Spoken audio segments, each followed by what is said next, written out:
भागलपुर के जिच्छो गांव की रहने वाली परिमिला देवी की जवाहरलाल नेहरू चिकित्सा अस्पताल में इलाज के दौरान मौत हो गई। मौत के बाद पति सहित ससुराल वाले महिला का शव छोड़कर वहां से फरार हो गए। वहीं महिला के परिजनों का आरोप है कि पति के द्वारा उसे जहर खिलाकर उसकी हत्या की गई है। परिजनों का आरोप है कि पति ब्रजेश दूसरी लड़की से संबंध रख रहा था और इसी को लेकर दोनों के बीच विवाद होता था। इसी क्रम में उसकी जहर खिलाकर हत्या कर दी गई है। मृतका की शादी 2010 में ब्रजेश के साथ हुई थी, जिसके बाद से ही बराबर दोनों के बीच विवाद होता रहता था। वहीं मृतका की एक बेटी भी है। परिजनों के द्वारा पति और ससुराल वालों पर हत्या का मामला दर्ज कराया गया है। इधर बार बार कहे ना सुनैला कल जा रहे खिला दिलका, जबकि जब ना ओकरा होता संभाल तब 6 बजे सांझ के फोन कर लगे, तब यहाँ भेजलिए यहाँ सब भागी गए। यहाँ कोई नहीं रहे। रात भर हमरो पति जगल का एकरा सब न मिली के हमरा दियोरस नहीं हमरा सासू आई रात भर रहे। ठीक 2010 में पहले भी मारपीट करता था क्या? ना मारपीट ना करे मगर देखा नहीं चाहे। कारण क्या था? कारण की ढेर अथी कुछ बोले ले नहीं बोले नहीं देले कि आई चीज कहले कि एना ना करो, 2 नंबर चले कहले एना ना करो बढ़िया चलो, मगर मैंने कहले कि जाओ तो हमरा मन बहा करबो। मैं एगो छोड़ी आसपास लो ओकरा लहंगा नहीं नोने दला ले महूल एकदम अथी होले ले बोला नहीं केनु कौन मारल को मम्मी के क्या हुआ बताइए। वो मेरी बहन को जो है ना, ये देखिए एक भांजी है हमको, मेरी बहन को कि ये प्रताड़ित करता था बार बार उसका पति। हम लोग जाते थे उसको मिला जुला देते थे। अब बार बार प्रताड़ित करता था तो उसके बाद वो ज़मीन बेच के 1 बीघा और 7 लाख का दारू भी पी लिया। उसके बाद मेरी बहन बोली, उसके बाद उसको मुंह में पकड़ के दवा घोर के पिला दिया। यहाँ पे वो लोग कहाँ है? वो लोग भाग गया। यहाँ आया था? हाँ। कितना साल का शादी का हो गया? यानी कि 2010 में हुआ। क्या पहले भी कुछ मारपीट करता था क्या? हाँ बराबर करता था वो। क्या मांग भी करता है? हाँ मांग भी करता था कि दो की पैसा दोनों की दारू पियेंगे, और लड़की से वही उसका चक्कर चलता था दूसरे लड़की से भी। अवैध संबंध था उसका। आपका क्या नाम है?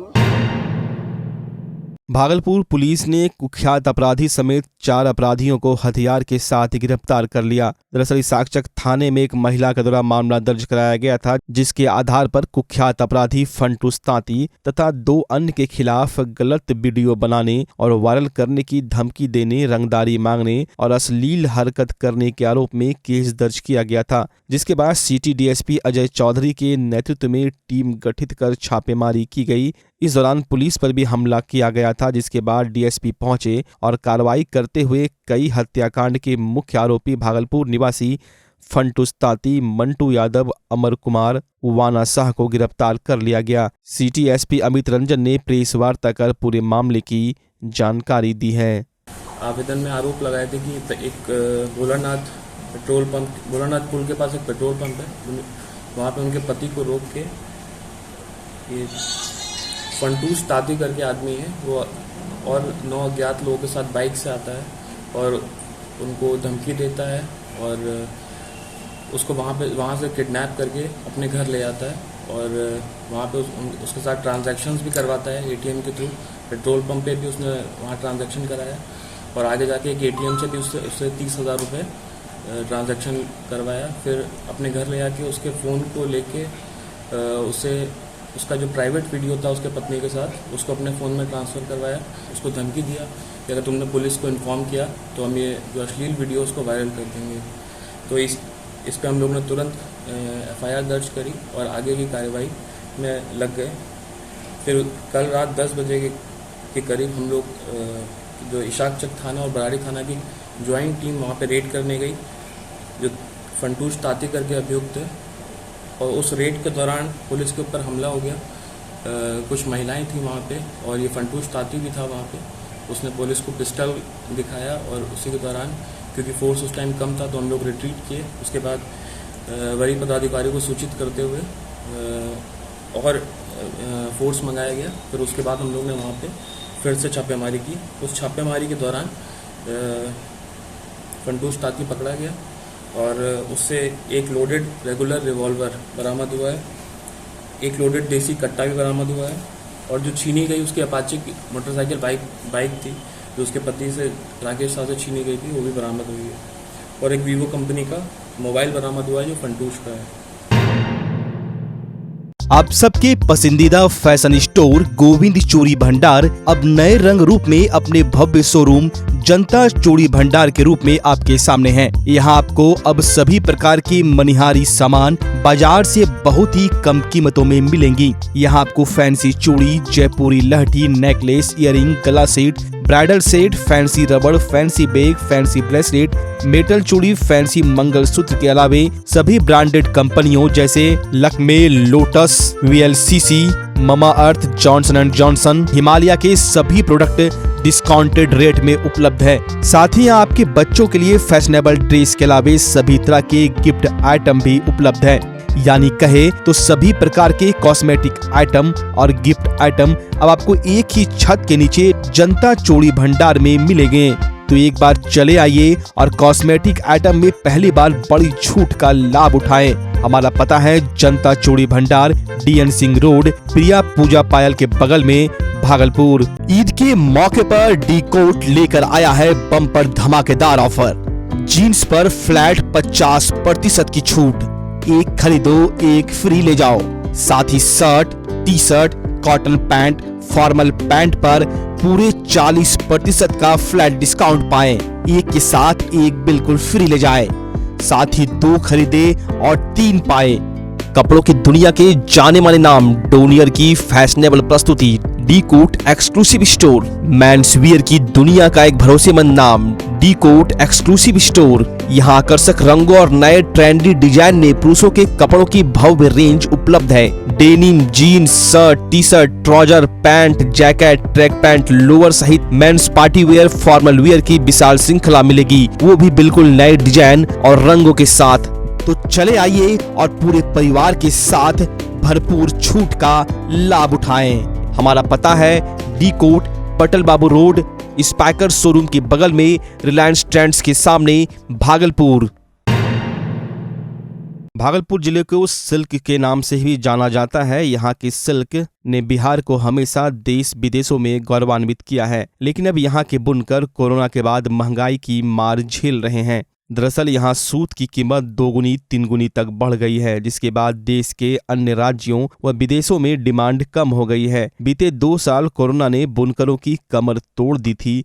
अब महंगे हो रहे सूत ने परेशानी बढ़ा दी है। सिल्क तसर, सिल्क मलबरी, सिल्क मूंग, लिनन की कीमत 2 साल के अंदर 3 गुनी हो गई है। जो तसर धागा 2 वर्ष पहले 4500 से 5000 रुपये किलो था, वह 7500 से 8000 तक पहुंच चुका है। धागों की कीमत बढ़ने से कपड़े की लागत बढ़ गई। ऐसे में महानगरों व विदेशों के व्यापारी ऊंची कीमत पर कपड़े लेने से इनकार कर रहे हैं। 50% तक कारोबार प्रभावित हो गया है। बुनकरों के कई पावरलूम बंद हो चुके हैं। यहाँ के डल चादर का ही सिर्फ 80 करोड़ का सालाना कारोबार होता है। भागलपुर के 30,000 से अधिक बुनकर सिल्क कारोबार पर आश्रित हैं। बुनकर मोहम्मद शाह आलम ने बताया कि 3 साल पहले कारोबार बेहतर था, अब सूत की कीमत बढ़ने लगी तो कारोबार मंदा हो गया, मजदूरी भी घट गई। घरेलू बाजार की स्थिति सही नहीं है और विदेशों से भी ऑर्डर कम आने लगे हैं। ये बिजनेस जो है ना, आज से पहले जो चल रहा था 3 साल पहले 4 साल पहले, तो लगभग ठीक ठाक चल रहा था। लेकिन उसके बाद से जो दाम जो बढ़ा है सूता का, लगभग मान ले जो सूते का दाम 40% था, तो अभी मतलब 100% 60% पहले से ज़्यादा बढ़ के आ रहा है सूते का दाम। और जिसका वीविंग मजदूरी जो है हम लोग के जैसे आदमी को मिलता था, मान लिया जाए 30 रुपया, अब वो और कम होता जा रहा है। और महंगाई हर चीज का बढ़ते जा रहा है, जिसके कारण कारीगर का जो है जीवनी जो कि रोजमर्रा जिंदगी है वो पूर्ति नहीं हो पा रहा है। और घरेलू मार्केट में क्या कुछ बिक पा रहा है? घरेलू मार्केट भी महंगाई के कारण तो सूता महंगा हुआ यार ने, तो कपड़ा का कॉस्ट भी बढ़ा है, तो थोड़ा सेलिंग भी कम हो रहा है। घरेलू मार्केट में बिक नहीं रहा। ऑर्डर में भी थोड़ा बाहर से जो आता है उसका भी कॉस्ट के कारण असर पड़ा है। अब असर पड़ा। ये होना चाहिए भारत सरकार को कि सूता जो भी विदेश से आता है उसका उत्पादन अपने देश में हो, तो कुछ रेट कम भी पड़ेगा और अपने ऊपर निर्भर भागलपुरी है। सिल्क का क्या कुछ असर पड़ा है? भागलपुरी सिल्क जो है उसमें भी है दाम, जो सिल्क का तसर का था उससे लगभग आधा से बेसी उसमें भी बढ़ा हुआ है। और सिल्क तो खैर बहुत ज़्यादा दामी होता है, जिसके कारण उसका सेलिंग डोमेस्टिक मार्केट में कम है। भागलपुर क्षेत्रीय हस्तकरघा समिति के पूर्व अध्यक्ष इब्रार अंसारी ने बताया कि सूत की कीमत बढ़ने से कपड़े की कीमत बढ़ी है और जब व्यापारी खरीदने से मना करते हैं तो इसका असर बुनकरों पर पड़ता है। भागलपुर के बुनकरों की किस्मत लूडो के सांप सीढ़ी जैसी है। काफी मेहनत के बाद ऊपर चढ़ते हैं, उसके बाद कभी कोरोना की मार तो कभी दंगा की मार तो कहीं महंगाई की मार उसे नीचे ले आती है। सिल्क लिनन महंगे हुए तो विदेशों से ऑर्डर कम हो गए। राज्य और केंद्र सरकार बुनकरों पर नजर दे, साथ ही यार्न बैंक बनवाए जाए, तब बुनकरों के हालत सुधरेंगे। तो ये तो बुनकर सूता से ही जो है कपड़ा तैयार करते हैं और कपड़ा सूता का दाम बढ़ने से कपड़ा का दाम बढ़ता है और जब कपड़ा का दाम बढ़ता है तो आगे जो लेवाल है वो जो है लेने से इनकार करता है, तो उसका सारा असर बुनकरों पर पड़ता है। बड़ी मेहनत मुशक्क़त से वो ऊपर चढ़ता है, लेकिन कभी जो है कोरोना का मार, कभी दंगा का मार, कभी जो है आपका सूता के बढ़ोतरी का मार, यह सब जो है उसको उसी लीडो के जो है सांप वाला खेल होता है, जब काटिस वो फिर से वहीं पर आकर के पहुँच जाता है। कितने बुनकर हैं आपके भागलपुर क्षेत्र? देखिए, भागलपुर क्षेत्र में तकरीबन 20 से 25 हज़ार बुनकर जुटे हुए हैं। लूंग चलाने वाले से लेकर चलवाने वाले और उनसे जो लोग सब जुटे हुए हैं, 25-30 हज़ार लोग इस व्यवसाय से जुटे हुए हैं और ये सारे के सारे इससे प्रभावित होते रहते हैं। कई सूत महंगे हुए हैं, हर तरह के सूत महंगे हुए हैं। आपके सिल्क के साथ साथ जो है लीलन का धागा भी महंगा हुआ है, कॉटन का भी हुआ है, विस्कोस का भी हुआ है। से ऑर्डर ज्यादा आते थे आप लोगों के, अब क्या? अब बहुत बुरा हाल है। जब से कोरोना, पहले तो कुछ था भी, कोरोना के बाद से विदेश का एकदम ऑर्डर नहीं के बराबर है। हाँ, ये खुशकिस्मती है कि हम एक ऐसे देश में रहते हैं जो बहुत बड़ा मार्केट हमारा देश खुद है ना। लेकिन अगर हमारी सरकार, चाहे राज्य सरकार हो या केंद्र सरकार हो, वो जो है अगर बुनकरों पर अपनी नजरें इनायत कर दे और वो सूत को, हम लोग बहुत माने आज से 20-25 बरस से एक ही डिमांड करते हैं कि यार्न बैंक, सच्चाई के साथ यार्न बैंक को वैसे वैसे क्षेत्रों में बुन करके जहां यार्न मिल नहीं है वहां चलवाया जाए और यार्न जो है उसको मिल के रेट पर उपलब्ध करवाने की ऐसी व्यवस्था की जाए, तभी बुनकरों के हालात सुधर सकते। वहीं इसको लेकर बिहार सरकार के पूर्व उद्योग मंत्री शाहनवाज हुसैन ने कहा कि सिल्क के अस्तित्व को बचाया जाएगा। केंद्र के सहयोग से यहां हैंडलूम भवन 25 करोड़ की राशि से बनेगी। केंद्रीय मंत्री पीयूष गोयल से बातचीत हुई है। सिल्क की डिमांड कम हुई है, बाजार उपलब्ध कराने के लिए उद्योग भवन को काम करना चाहिए। नए सिल्क के अस्तित्व को बचाया जाएगा। यहाँ एक हैंडलूम भवन केंद्र की सहयोग से करीब 25 करोड़ की राशि से जो थाना है उसके सामने जो जमीन है उसमें बनेगा। उसके लिए मैं अभी भी प्रयासरत हूँ। पीयूष गोयल जी से बातचीत किया है, जल्द ही वो शुभ संदेश भागलपुर को मिलेगा और बुनकर भवन वहाँ बनेगा। वर्ल्ड में रिसेशन है, उससे थोड़ी डिमांड कम हुई है, लेकिन इनको बाजार उपलब्ध कराने के लिए जो उद्योग विभाग है उसको काम करना चाहिए। भागलपुर विधायक अजीत शर्मा ने कहा कि निश्चित रूप से बुनकरों की स्थिति अच्छी नहीं है। बाहर से जो धागे आ रहे हैं वो महंगे हो गए हैं। हवाई अड्डा नहीं है, जिससे विदेशों में डिमांड कम हो जाती है। हवाई सेवा शुरू होगी, उस दिन बिक्री बढ़ेगी। यहाँ पर भी सिल्क उद्योग लगेंगे। यहाँ के सिल्क से सिर्फ भागलपुर का ही नहीं, विदेशों में बिहार और भारत का नाम रोशन होता है। देखिए, बुनकर भागलपुर ये सिल्क उद्योग के नाम से, सिल्क सिटी के नाम से जाना जाता पूरे विश्व में। निश्चित तौर पर अभी बुनकर की स्थिति बहुत अच्छी नहीं है, मैं तो कहूँगा बहुत खराब है। और जो बाहर से धागे आ रहे हैं बहुत महंगा हो गया है और यहाँ एयरपोर्ट नहीं होने के कारण विदेश से परचेजर यहाँ नहीं आ पा रहे हैं, तो डायरेक्ट बुनकरों को फायदा भी नहीं हो रहा है। तो मैंने कई बार विधानसभा में सवाल उठाया कि एयरपोर्ट स्टार्ट किया जाए। गौराडी में गौशाले की जमीन 500 एकड़ पड़ी है जो बेकार है, उस पर एयरपोर्ट खोला जाए और एयरपोर्ट होने से यह सिल्क उद्योग फिर से विश्व में जाना जाएगा और बिक्री बढ़ेगी। इसलिए मैं आपके माध्यम से आग्रह करता हूँ एयरपोर्ट यथाशीघ्र बनाया जाए और जब बनेगा यहाँ उद्योग भी लगेंगे, सिल्क धागे बनने के उद्योग लगेंगे, फिर से ये बुनकर लोग खुशी की जिंदगी जी पाएंगे और सिल्क उद्योग पूरे विश्व में सिल्क नगरी के नाम से भागलपुर जाना जाएगा। मेरा मानना है कि ये सिल्क उद्योग को अगर आगे बढ़ाना है, फिर से इसका नाम भागलपुर का सिर्फ नाम रोशन इससे नहीं होता है, विश्व में जब होता है तो पूरे बिहार का और देश का नाम जो ऊपर जाता है। इसलिए मैं आग्रह करूंगा आपके माध्यम से इस पर ध्यान दे, केंद्र सरकार को करना है, हवाई सेवा शुरू करे और तब जाके सिल्क उद्योग पर हम लोग ध्यान देंगे तो इसको आगे बढ़ाने का काम। बहरहाल सिल्क नगरी के बुनकरों पर सरकार अपनी नजरें इनायत करे तो स्थिति फिर से बेहतर होने की संभावना है, साथ ही इससे सिल्क की भी अस्मिता बरकरार रहेगी।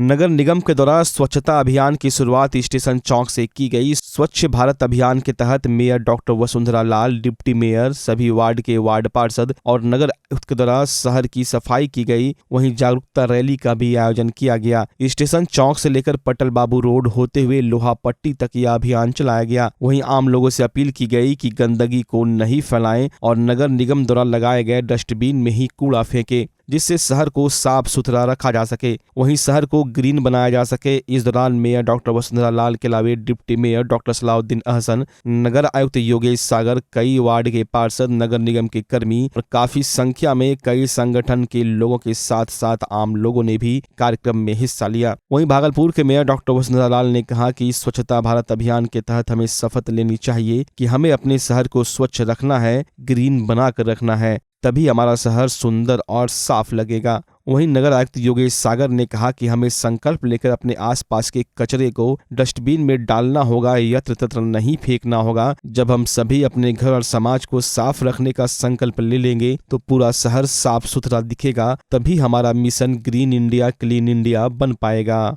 आज हम लोग स्वच्छता अभियान के तहत यहाँ पे जुटे हुए हैं। हमारे साथ डिप्टी मेयर साहब हैं, हमारे नगर निगम के जितने कर्मचारी हैं वो हैं, हमारे सारे पार्षद हैं, हमारे नगर आयुक्त भी यहाँ पर आ गए हैं और जितने समाज सेवी हैं, नगर विकास मंत्री हैं, सब लोग हैं यहाँ पे। और हम ये संदेश देना चाहते हैं यहाँ से अपने शहरवासियों को कि आप इसी तरह से स्वच्छ रखें हमारे भागलपुर शहर को और ग्रीन रखें, क्लीन रखें, यही हमारी कामना है। आपका सहयोग सर्वोपरि है। देखिए, आज जो है स्वच्छ सर्वेक्षण के तहत हम लोग जो गतिविधियां करते रहते हैं उसी क्रम में एक विशेष सफाई अभियान चलाया जा रहा है। ये विशेष सफाई अभियान जो हम लोगों का स्टेशन रोड से होते हुए पटल बाबू रोड तक होते हुए लोहा पट्टी पर जाकर खत्म होगा। इसमें हमारे जितने भी जनप्रतिनिधि हैं, मेयर, डिप्टी मेयर, सभी पार्षदगण और जो समाज सेवी हैं वो लोग भी सम्मिलित हुए हैं। हमारे निगम के जो भी कर्मी हैं, सफाई कर्मी हैं, वो लोग भी सम्मिलित हुए हैं।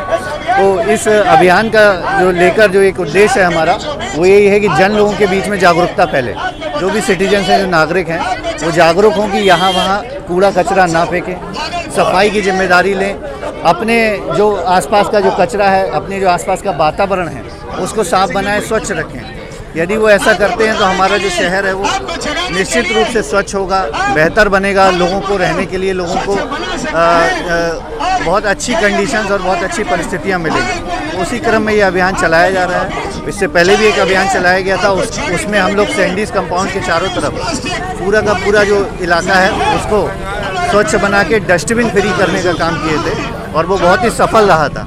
तो दूसरा हम लोग का है कि ये जो जोन है यहाँ पर बहुत क्राउड रहता है, तो स्टेशन से लेकर लोहा पट्टी तक इसको हम लोग स्वच्छ बनाएंगे और कोशिश करेंगे कि यहाँ पर जो है वो दोबारा कभी सड़क पर कचरा दिखाई नहीं देगा। संविधान रचयिता बाबा साहब भीमराव अंबेडकर की 132वीं जयंती बरारी क्षेत्र स्थित अंबेडकर भवन में मनाई गई। कार्यक्रम का आयोजन SC/ST कर्मचारी संघ जिला इकाई भागलपुर शाखा के द्वारा की गई। कार्यक्रम में उद्घाटनकर्ता के रूप में जिलाधिकारी सुब्रत कुमार सेन थे। वहीं मुख्य अतिथि के रूप में भागलपुर के वरीय पुलिस अधीक्षक आनंद कुमार थे। विशिष्ट अतिथि के रूप में नगर आयुक्त डॉक्टर योगेश सागर, आयकर आयुक्त शशि रंजन, जिला शिक्षा पदाधिकारी संजय कुमार, वरीय कोषागार पदाधिकारी श्यामाकांत मेहरा उपस्थित थे। कार्यक्रम की अध्यक्षता अंबेडकर विचार विभाग के सेवानिवृत्त प्रधानाध्यापक सह विभागाध्यक्ष डॉक्टर विलक्षण रविदास कर रहे थे। कार्यक्रम की शुरुआत विधिवत दीप प्रज्वलन से की गई, जिसके बाद सबों ने बाबा साहब की प्रतिमा पर श्रद्धा सुमन अर्पित किए। जिसके बाद बच्चों के द्वारा संविधान की प्रस्तावना पढ़ी गई, वहीं बच्चों के द्वारा स्वागत गान भी किया गया। जिलाधिकारी सुब्रत कुमार सेन ने अपने उद्बोधन में युवाओं को देश के प्रति सच्ची समर्पण एवं सच्ची निष्ठा व देशभक्ति दिखाने की बात कही। उन्होंने कहा कि बाबा साहब को सच्ची श्रद्धांजलि तभी मिलेगी जब हम उनके पदचिन्हों पर चलें और देश को और विकसित और विकासशील बनाएं। उन्होंने बाबा साहब की कई बातों को सामने रखा। अब कार्यक्रम का आयोजन जो है वो SC/ST कर्मचारी संघ जो भागलपुर की इकाई है उनके द्वारा आयोजित किया गया है। तो इस संघ के जो अध्यक्ष महोदय हैं और जितने भी इसके आयोजक हैं, यहाँ कार्यक्रम की अध्यक्षता कर रहे हमारे सेवानिवृत्त प्रोफेसर डॉक्टर विलक्षण रविदास जी हैं। तो मैं सबको बधाई देता हूँ कि इस तरह का बढ़िया कार्यक्रम ये आयोजित किया गया है और ये कार्यक्रम आज पूरे दिन चलेगा। बाबा साहब की इस राष्ट्र को क्या देन है वो किसी से छुपी हुई नहीं है। संविधान के निर्माण से लेकर के समाज का वो कोई भी तबका हो, कोई भी वर्ग हो, सबके लिए जो उनके जो विचार हैं और उन्होंने जो किया है, जिस परिस्थिति से निकल करके उन्होंने एक नई राह दिखाई है और ये बताया है कि अगर जज्बा हो, आपको मेहनत करना आता हो, आप सही डायरेक्शन में अगर चल रहे हो तो आप जो है किसी भी मुकाम तक पहुंच सकते हैं। तो ये हम लोगों को, सब लोगों को सीखना चाहिए और लगातार हम लोग जिस भी भूमिका में हैं, हम लोगों को अपना 100% जो है, हम लोगों को अपनी पूरी एनर्जी जो है अपने ईमानदारी से अपने काम के प्रति लगानी चाहिए। भागलपुर के 0 माइल में वीर कुंवर सिंह की जयंती समारोह धूमधाम से मनाई गई। बाबू वीर कुंवर सिंह के प्रतिमा पर पुष्पांजलि व माल्यार्पण अर्पित किया गया। कार्यक्रम बाबू वीर कुंवर सिंह सामाजिक परिषद एवं शहर के कई सामाजिक संगठनों द्वारा सामूहिक रूप से आयोजित की गई थी। कार्यक्रम के दौरान सांसद अजय मंडल ने कहा कि बिहार की धरती महापुरुषों की धरती रही है, उसमें एक क्रांतिकारी वीर सपूत बाबू वीर कुंवर सिंह महान योद्धा थे। उन्होंने अंग्रेजों को घुटने टेकने पर विवश कर दिया था, उनसे हमें सीख लेनी चाहिए। कार्यक्रम के दौरान भागलपुर के सांसद अजय मंडल, मेयर डॉक्टर वसुंधरा लाल, भाजपा नेता अजीत शाश्वत चौबे, चिकित्सक संजय सिंह, समाजसेवी कुणाल सिंह, समाजसेवी सुमन सिंह के अलावे शहर के कई गण्यमान्य शिक्षाविद, समाजसेवी, राजनेता व चिकित्सक मौजूद थे। वीर कुंवर सिंह जी ने जो किया अपने 80 वर्ष की उम्र में, हम लोग चाहेंगे कि अपने जीवन में और अपने देश के नौजवानों के जीवन में वो 18 वर्ष की उम्र में जब सैन्यों में भर्ती होते हैं उसी समय से आ जाए ये जोश खरोश, तो देश बहुत आगे चला जाएगा। युवाओं को क्या कहना चाहिए? युवाओं को कहेंगे कि वीर कुंवर सिंह की जयंती पर वीर कुंवर सिंह से कुछ सीखे, तो जिन्होंने देश के लिए 80 वर्ष में अपने आप को निछावर किया, वो बहुत ही सराहनीय है। मैं वीर आज हम लोग भारत का के स्वतंत्रता संग्राम के जो महानायक हैं बाबू वीर कुंवर सिंह, बिहार के जगदीशपुर के, जो प्रथम स्वतंत्रता संग्राम 1857 में शुरू हुआ था, जब ब्रिटिश राज भी नहीं बना था, ईस्ट इंडिया कंपनी ही थी, तभी उन्होंने इसका विद्रोह किया था और उनकी उम्र 80 वर्ष की थी। वो एक जमींदार परिवार के थे, उनको कोई इसकी आवश्यकता नहीं थी कि वो इस लड़ाई को लड़ें, लेकिन उन्होंने इसकी अगुवाई की और 1 साल से ज़्यादा तक वो इस लड़ाई को लड़ते रहे।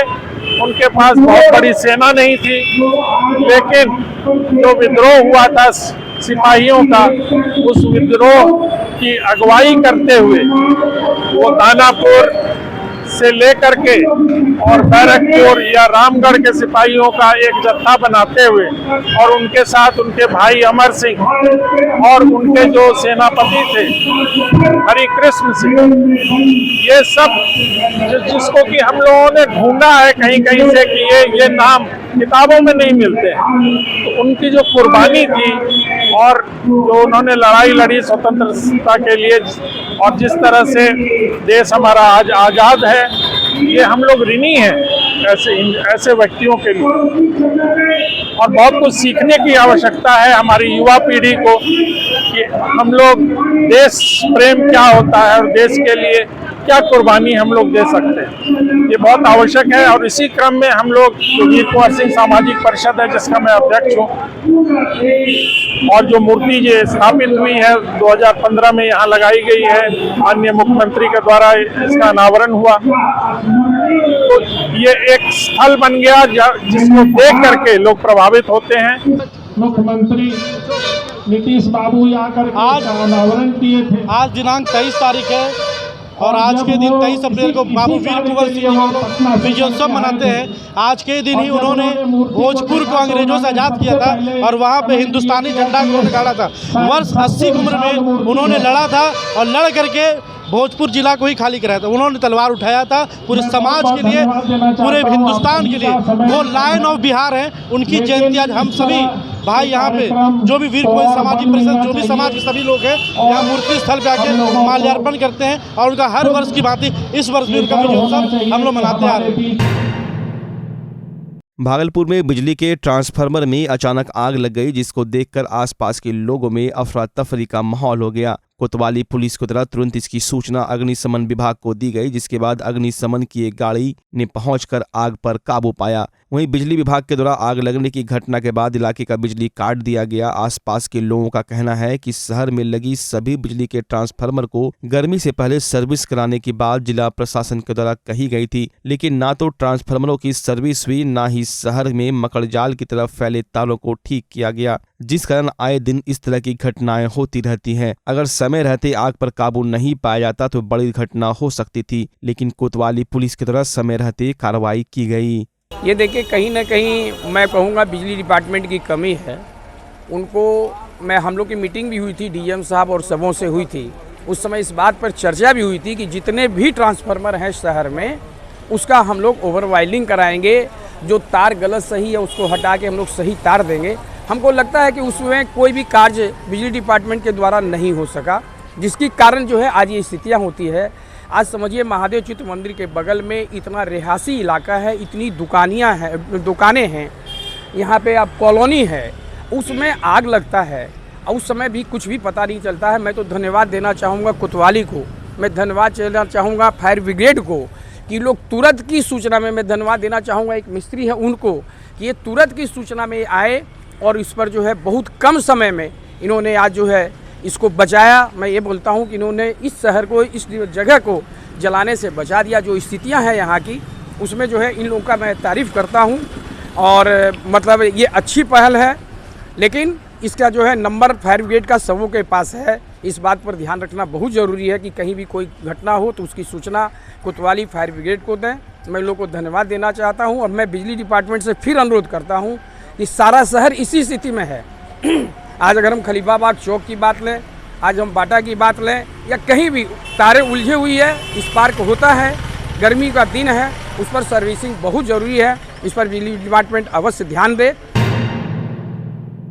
मां आनंदी संस्थान ने अपना पहला स्थापना दिवस काफी धूमधाम से मनाया। यह संस्थान सदैव सामाजिक कार्य, स्वास्थ्य के प्रति लोगों को जागरूक करने का कार्य, पर्यावरण को स्वच्छ रखने का कार्य, महिलाओं को उद्यमी बनाकर स्वावलंबी करने का कार्य एवं सामाजिक परिवर्तन में एक बड़ा बदलाव करने के लिए दृढ़ संकल्पित है। कार्यक्रम की शुरुआत विशिष्ट अतिथियों के द्वारा दीप प्रज्वलन से की गई। मां आनंदी संस्थान की संस्थापिका प्रिया सोनी ने बताया कि हम लोग निरंतर समाज में एक बदलाव को लेकर कार्य कर रहे हैं। लोगों को स्वस्थ रखने, पर्यावरण को स्वच्छ रखने एवं महिलाओं को स्वावलंबी बनाने का हम लोगों ने संकल्प लिया है। पहले स्थापना दिवस कार्यक्रम के अवसर पर भागलपुर की मेयर डॉक्टर वसुंधरा लाल, उप मेयर डॉक्टर सलाउद्दीन अहसन, पूर्व मेयर बीना यादव, कंचन कुमारी, मां आनंदी संस्थान के एमडी प्रिया सोनी, ईशांत सिन्हा, राजकुमार ठाकुर, बिंध्यवासिनी, अंजना प्रकाश, हिमांशु मोहन, मीर मोहन मिश्रा, गुंजन गुप्ता के अलावे अन्य गण्यमान्य लोग मौजूद थे। आनंदी संस्था के प्रथम स्थापना दिवस के अवसर पर आज हम लोग यहाँ पर सभी उपस्थित हुए हैं। जैसा कि हमारी संस्था भोजन, वस्त्र, आवास और शिक्षा और स्वास्थ्य के साथ साथ वीमेन एम्पावरमेंट पे भी वर्क करती है, तो आज संस्था के स्थापना दिवस के अवसर पर हम जो है हमारी संस्था के द्वारा कन्या पूजन किया जा रहा है। कन्या पूजन करके हमारी संस्था समाज में यह संदेश देना चाहती है कि जो आज भी बहुत जगह ऐसी स्थिति है और कहानियाँ हैं, जो लड़की के जन्म लेते ही मातम मनाए जाते हैं और लड़का के जन्म तो मिठाइयाँ समाज और शहर में बांटे जाते चाहते हैं। तो उन सभी के लिए एक छोटा सा संदेश देने के लिए हमारे जो है कन्या पूजन करके संदेश देना चाहती है। और उसके साथ ही साथ महिलाओं को उद्यमी बनाने के लिए बहुत सारे वर्क अभी किए जा रहे हैं, जैसे सिलाई मशीन प्रोवाइड की जा रही है, सत्तू और चाय के स्टॉल दिए जा रहे हैं, बड़ी बनाने की मशीन दी जा रही है, ताकि महिला उद्यमी बने और इंडिपेंडेंट बने। आज इतनी सारी जो प्रताड़नाएं झेलनी पड़ती है, यदि महिलाएं उद्यमी रहेगी तो ये सारी चीज़ें नहीं होगा। और साथ ही साथ जो अभी महिलाओं के लिए, लड़कियों की शादी के लिए हमारी संस्था के द्वारा आर्थिक मदद भी की जा रही है। All India progressive women association व भाकपा माले के द्वारा स्थानीय पेंशनर समाज भवन में लोकतंत्र और महिला आंदोलन विषय पर सेमिनार का आयोजन किया गया। कार्यक्रम की शुरुआत में कामरेड उषा शर्मा की दूसरी स्मृति दिवस पर श्रद्धा सुमन अर्पित किए गए। फिर सेमिनार कार्यक्रम की शुरुआत हुई। सेमिनार की मुख्य वक्ता एपवा की राष्ट्रीय महासचिव व भाकपा माले की पोलित ब्यूरो सदस्य कामरेड मीना तिवारी भागलपुर पहुंची। सभा को संबोधित करते हुए उन्होंने कहा कि लोकतांत्रिक अधिकारों पर बढ़ते हमले के खिलाफ महिलाओं को एकजुट होना होगा। साथ ही आजादी, बराबरी व सम्मान के लिए संघर्ष करने की भी बात कही गई। कार्यक्रम के दौरान राष्ट्रीय महासचिव एपवा ब्यूरो सदस्य भाकपा माले की मीना तिवारी के साथ साथ राज्य कमेटी सदस्य SK शर्मा, मुकेश मुक्त, विष्णु कुमार मंडल, रेणु कुमारी के अलावे दर्जनों कार्यकर्ता मौजूद थे। दूसरी बरसी पे यहाँ महिलाओं का जुटान है। हम उनको याद करते हुए उनके संघर्षों को आगे बढ़ाने का यहाँ संकल्प ले रहे हैं। और पूरे देश में जिस तरीके से महिलाओं पर अत्याचार बढ़ रहा है, मोदी जी ने बातें तो बहुत बड़ी बड़ी की, लेकिन सच्चाई यही है कि आज हमारे देश के भीतर महिलाओं के तमाम तरह के अत्याचार हो रहे हैं। और ये सरकार कहीं न कहीं अत्याचारियों का ही पक्ष लेते हुए दिख रही है। कानून के मामले में भी महिलाओं के पक्ष में जो कानून बनने चाहिए, चाहे वो हम सेम सेक्स मैरिज को लेके अभी सुप्रीम कोर्ट में जो बहस चल रही है उसको देख सकते हैं, चाहे हम बिल्किस बानो के बलात्कारियों और दंगाइयों को जिस तरह से रिहा कर दिया गया और उसमें सरकार का जो पूरा रोल रहा है, इन तमाम चीज़ों की हम निंदा करते हैं। और इस देश के भीतर अमन चैन हो, हिंदू मुस्लिम तमाम महिलाएं एक साथ मिलकर अपने अधिकारों के लिए लड़े। और इस देश के लोकतंत्र को जो बर्बाद करने में मोदी जी लगे हुए हैं, अमृतकाल का नाम ले रहे हैं, लोकतंत्र का नाम ले रहे हैं। बच्चा जब जन्म लेता है तो कई बार बच्चा तुरंत नहीं रोता है, रोने में देर हो जाता है। ऐसे में बच्चा क्षतिग्रस्त हो जाता है और उसके बचने की संभावना कम हो जाती है। और यदि बचा तो भविष्य में उसमें विकलांगता की समस्या आती है, जिसे CP कहते हैं, जिसका कोई माकूल इलाज नहीं है और ज़िंदगी भर बच्चा विकलांगता से जूझ सकता है। ऐसे में पूरे संसार में कूलिंग थेरेपी का सहारा लिया जाता है। जन्म से ठीक 6 घंटा के अंदर यदि उसको कूलिंग थेरेपी दिया जाए तो उससे उसका CP की समस्या कम होती है और बचने की भी संभावना बढ़ती है। पहली बार बिहार झारखंड में आपके शहर के स्नेह नवजात शिशु बाल सेवा केंद्र में यह मशीन उपलब्ध है। कभी भी ऐसी बात हो कि बच्चा रोने में विलम्ब हो गया तो आप स्नेह नवजात शिशु बाल सेवा केंद्र में जरूर संपर्क करें।